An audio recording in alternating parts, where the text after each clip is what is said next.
Sitzen den ganzen Tag und danach geht gar nichts mehr? Vielleicht kennst du das auch. Du steigst nach einer langen Autofahrt aus dem Sitz und plötzlich fühlt sich die Hüfte steif an, der Rücken schwer und das erste Loslaufen richtig mühsam. Genau darum geht es heute. Wir schauen uns an, warum diese Beschwerden entstehen und welche einfache Übungen du schon im Sitzen machen kannst, damit dein Körper aktiv bleibt und das Aufstehen nach längerer Zeit Sitzen danach viel leichter fällt. Dieses Gefühl kennen viele. Nach langer Zeit in derselben Sitzposition fühlt sich der Rücken steif an und das Aufstehen fällt richtig schwer und schmerzhaft. Die Forschung gibt uns Hinweise, was dahinter steckt. Denn wenn wir lange sitzen, rutschen viele automatisch in eine leichte zusammengesackte Haltung. Dabei kippt das Becken nach hinten. Die natürliche Hohlkreuz, die Lendenlordose, geht verloren. Und in dieser Position tragen vor allem die Bänder und die Gelenkkapsel die Last. Die Rückenmuskulatur arbeitet weniger. Klingt erstmal entspannt, aber das hat einen Haken. Die passiven Strukturen, also die Bänder und die Gelenkkapsel, die werden dabei dauerhaft gedehnt und übermüdet. Der Körper reagiert, indem die Muskulatur erstmal eine Weile eine Schutzspannung aufbaut. Sie wird härter, die Durchblutung schlechter und es entsteht das Gefühl von Steifigkeit. Studien zeigen, schon nach wenigen Minuten lässt sich diese Erhöhung der Muskelsteifigkeit messen. Bei Menschen, die ohnehin Rückenprobleme haben, ist der Effekt noch viel stärker. Sie sitzen oft noch weiter nach hinten gekippt, das heißt mit einer stärkeren Beckenkippen und weniger Bewegungsreserve in der Lende und der Brustwirbelsäule.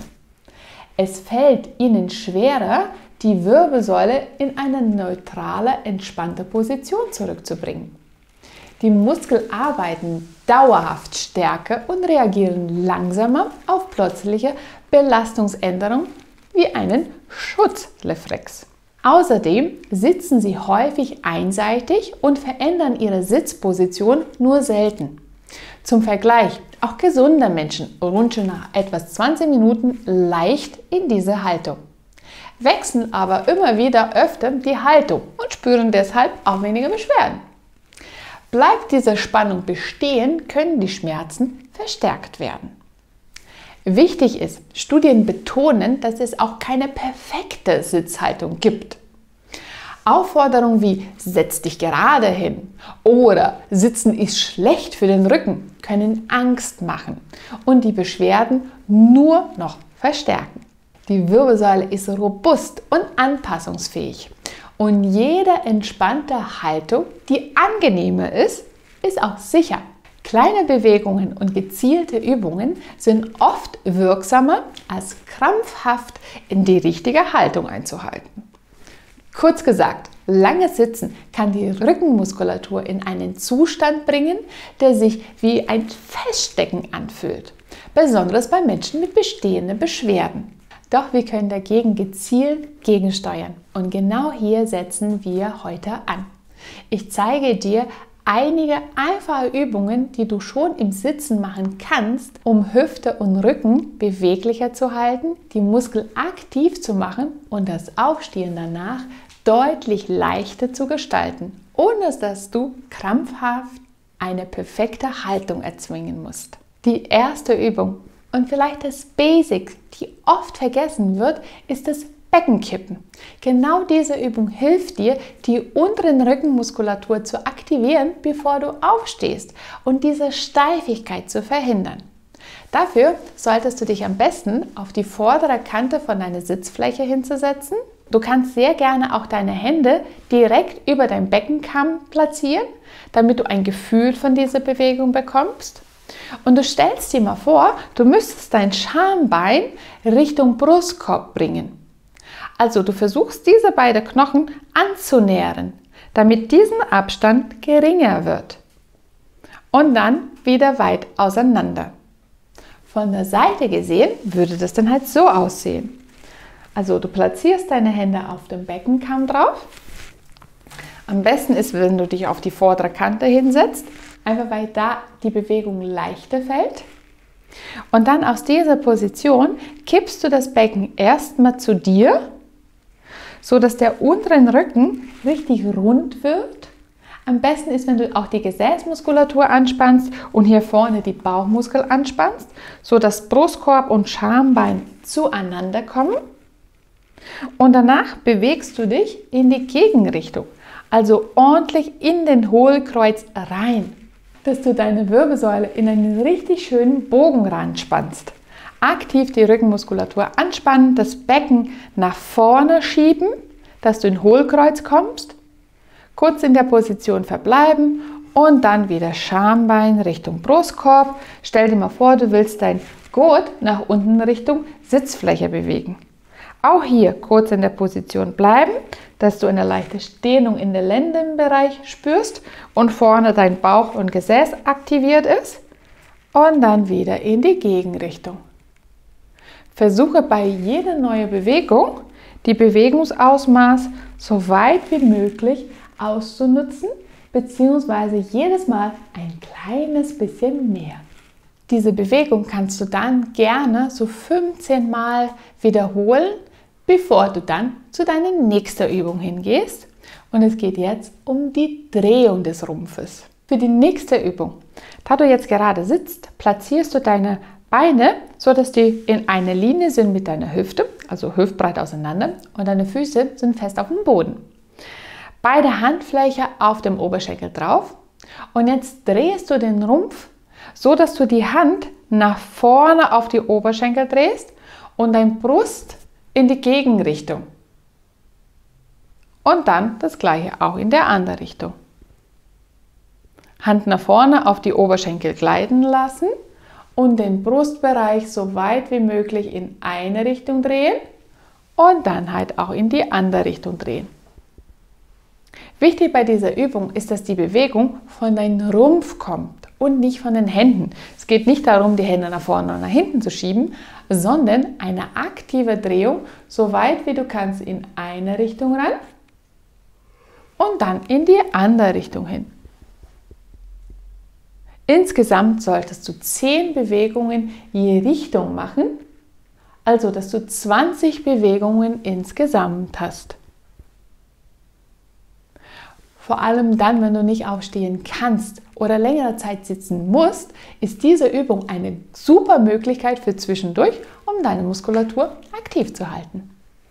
Für die nächste Übung aktivierst du jetzt die Hüft-, aber auch deine Bauchmuskulatur. Also greif jetzt ein von deinen Knien mit beiden Händen zusammen. Oberkörper bleibt erstmal gerade und aus dieser Position versuchst du gleichzeitig das Knie nach vorne zu bewegen. Also so, als ob du das Knie in diese Richtung schieben willst. Und mit deinen Händen hältst du jetzt dagegen. Beug deinen Rumpf vorwärts, dass du gut auch deine Bauchmuskulatur anspannen kannst und gib einen ordentlichen Widerstand gegen dein Knie. Mit dieser Übung aktivierst du nicht nur deine Hüftmuskulatur, sondern auch dein Bauch- und Rückenmuskel. Halte dagegen für ungefähr 5 Sekunden und lass es dann wieder los. Drück wieder das Knie nach vorne, halte ordentlich dagegen, drück nach vorne, bleib in der Position für ungefähr 5 Sekunden und lass dann wieder los. Ziel der Übung ist diese Spannungaufbau, den Druckerhöhung und dann auch wieder loslassen. Und das gleiche auch ebenfalls auf der anderen Seite. Das Bein etwas zu dir ranziehen, dann das Knie kräftig nach vorne beugen oder drücken besser gesagt und mit deinen Händen hältst du dann dagegen. Diese kurze, kräftige Anspannung, gefolgt von der Lockerung, sorgt dafür, dass die Muskulatur aktiv bleibt und fordert auch die Durchblutung. Je besser deine Muskulatur durchgeblutet ist, desto leichter fällt es dir hinterher, das wieder aufzustehen. 5 Mal jede Seite und jeweils 5 bis 7 Sekunden kurz halten.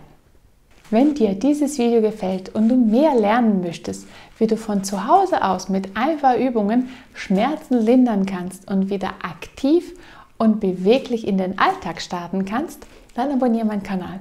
Hier zeige ich dir jede Woche neue Übungen für deine Gesundheit. Die nächste Übung ist eine gute Dehnung für die Rückenmuskulatur und auch eine Stärkung bzw. eine Aktivierung für die Beinmuskulatur.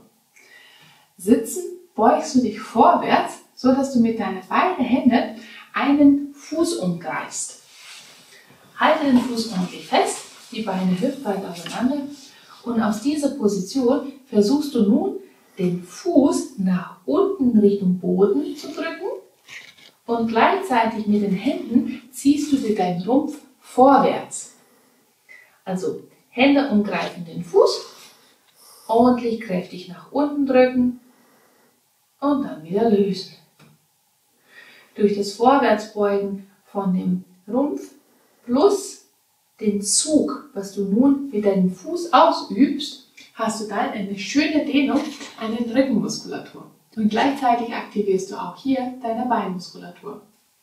Das gleiche dann auch nochmal auf der anderen Seite.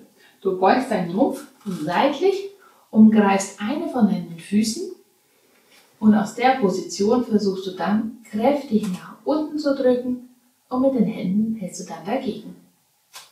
Kurz wieder locker lassen und dann nochmal. Kräftig nach unten. Lass deinen Rumpf vorwärts beugen, 5 Sekunden halten und dann wieder lösen. Ebenfalls hier kannst du diese Übung gerne 5-mal wiederholen, je Seite und jeweils 5 bis 7 Sekunden die Spannung halten. Und wenn wir schon dabei sind, die Muskulatur zu aktivieren, dann solltest du selbstverständlich auch deinen Rückenmuskel aktivieren. Dafür solltest du dich möglichst vorne auf die Stuhlkante hinsetzen. Deine Hände platzierst du jetzt beide hinter deinem Nacken. Versuche mal ganz bewusst, deine Ellenbogen so weit wie möglich nach außen zu drücken, damit du vorne in der Brustpartie auch eine Dehnung spürst. Bleib in der Position, mit deinem Ellenbogen nach außen gedrückt und dann kommst du mit dem geraden Rücken vorwärts. So, dass du jetzt viel mehr Druck auf die Ferse hast. In der Position kurz bleiben und deine Hände, die kommen jetzt nach vorne in eine Streckung und dann in eine Beugbewegung. Vorne in eine Streckung rein und dann wieder in die Beugbewegung. Wichtig dabei ist, dass du versuchst, deine Wirbelsäule so gerade wie möglich bzw. den unteren Rücken sogar in einen leichten Hohlkreuz zu bringen, bis du mit den Armen 12 bis 15 Bewegungen durchgeführt hast. Also auf die vordere Kante sitzen, Füße gut auf dem Boden platziert, weit auseinander, hüftbreit auseinander, mit dem geraden Rücken vorwärts, unten den Hohlkreuz bewahren, kurz in der Position verbleiben und dann die Hände nach vorne und wieder ranziehen. Die Hände nach vorne und dann wieder ranziehen. Ordentlich in die Spannung, sowohl in die Dehnung rein, als auch wenn du die Arme wieder zu dir ziehst. Lass deine Arme so weit wie möglich in eine Verlängerung von deinem Oberkörper hin. 12 bis 15 Wiederholungen sollen das werden und im besten Fall sogar 2 bis 3 Serien davon. Vor allem dann, wenn du längere Zeit im Sitzen bleiben musst, probier mal diese Übungen aus. Die werden dir helfen, deine Muskulatur aktiv zu halten, damit das Aufstehen danach viel leichter fällt und beschwerdenfrei wird. Ich danke dir fürs Zuschauen und wir sehen uns wieder beim nächsten Mal. Ciao!